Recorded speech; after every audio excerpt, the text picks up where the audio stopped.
Lelono.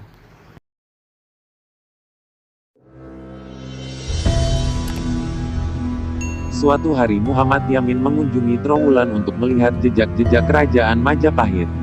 Saat itulah ia menemukan pecahan terakota berupa kepala pria berwajah gempal dan berambut ikal. Arca ini digali dekat Puri Gajah Mada di Trowulan, Majapahit, katanya. Muhammad Yamin kemudian mengidentifikasi wajah itu sebagai arca Gajah Mada. Menurutnya dalam Gajah Mada pahlawan Persatuan Nusantara, air muka arca itu penuh dengan kegiatan yang maha tangkas. Wajahnya menyinarkan keberanian seorang ahli politikus yang berpandangan jauh.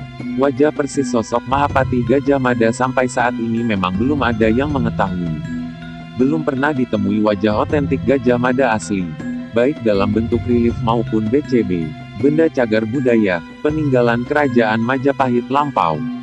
Justru yang menarik, wajah Gajah Mada selama ini beredar dikabarkan ternyata hasil imajinasi Muhammad Yamin, mantan Menteri Penerangan era Presiden Soekarno tahun 1945. Lewat bukunya berjudul Gajah Mada, Pahlawan Persatuan Nusantara yang diterbitkan tahun 1945, sosok Pati era Raja Tribuana Tunggadewi dan Raja Hayam Wuruk itu dikenal memiliki struktur wajah dengan sorot mata tajam, dagu dan tulang pipi menonjol, serta rambut panjang. Muhammad Yamin pernah melakukan penelitian di wilayah Trowulan. Di tengah penelitian, dia menemukan fragmen yang sudah pecah, mirip dengan celengan kuno peninggalan kerajaan Majapahit. Dalam celengan itu, terukir sebuah wajah yang mirip dengan Gajah Mada. Karena dia menginterpretasikan Gapura Wringin Lawang sebagai pintu gerbang kerajaan Majapahit, akhirnya, Profesor Muhammad Yamin menginterpretasi itu sebagai sosok Pati Gajah Mada. Dan celengan yang asli saat ini telah menjadi koleksi Museum Majapahit Trowulan. Sehingga hingga detik ini sosok wajah pasti Gajah Mada masih simpang siur.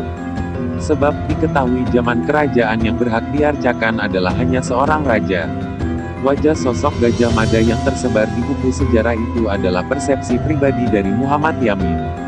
Termasuk sejumlah patung yang hingga kini diketahui terdapat di sejumlah lokasi di Mojokerto. Menurut kami tidak ada salahnya, sosok Gajah Mada seperti yang digambarkan Muhammad Yamin itu dibangun di sejumlah lokasi.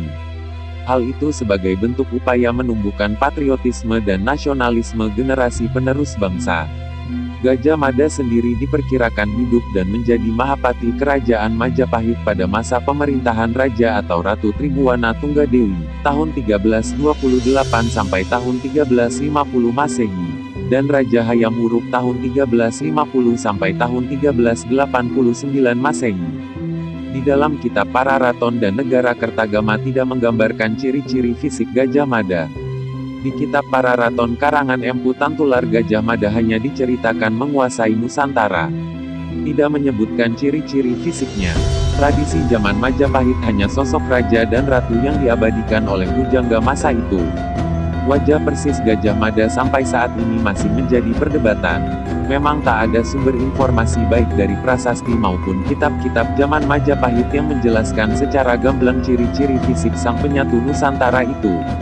Muhammad Yamin menggambarkan sosok Gajah Mada melalui buku berjudul Gajah Mada, Pahlawan Persatuan Nusantara yang terbit tahun 1945.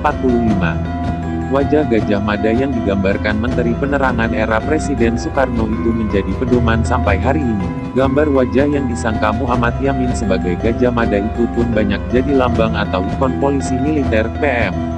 Semua calon anggota PM konon harus bermuka seperti Gajah Mada versi Yamin, yakni harus kuat digebuki hingga berwajah bengkak. Banyak yang percaya, wajah yang disangka Gajah Mada itu tak lain wajah Muhammad Yamin sendiri. Terlepas dari benar atau tidaknya wajah itu, Gajah Mada dan Yamin memiliki jasa yang sama untuk Nusantara. Apa yang dilakukan Yamin pada 1928 dalam Kongres Pemuda II barangkali merupakan pengulangan dari apa yang dilakukan Gajah Mada setelah tahun 1336 hingga masa tuanya, menyatukan Nusantara. Ini tadi sedikit ulasan tentang sosok wajah Gajah Mada versi Muhammad Yamin. Semoga video ini bermanfaat bagi kita semua. Salam sejarah, salam budaya, salam Nusantara, Rahayu.